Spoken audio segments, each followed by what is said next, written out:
শনিবার গণেশ চতুর্থী মেদিনীপুর শহরে গণেশ পুজো নিয়ে ভক্তদের উন্মাদনা তুঙ্গে। কোথাও থিম পুজো তো কোথাও সাবেকিয়ানা।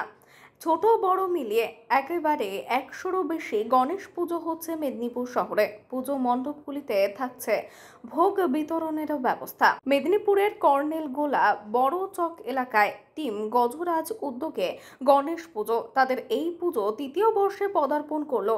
পুজো কমিটির সদস্যরা বলেন, এই পুজো উপলক্ষে একটি অঙ্কন প্রতিযোগিতা করা হয়েছিল। প্রায় 250 জন প্রতিযোগী অংশগ্রহণ করেছিলেন।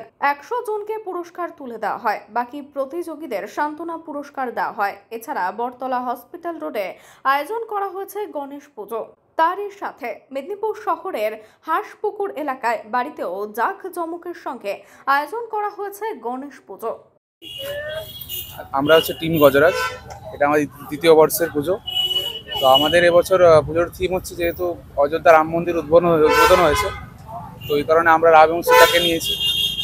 আর এবছর আমাদের একটা অঙ্কন প্রতিযোগিতার আয়োজন করা হয়েছে, তাতে প্রায় 250+ প্রতিযোগী অংশগ্রহণ করেছে এবং আমরা প্রায় 100 জনকে পুরস্কার দিয়েছি, কিছু জনকে টপ 10 দিয়েছি এবং প্রত্যেককে আমরা সান্ত্বনা পুরস্কার দিয়েছি।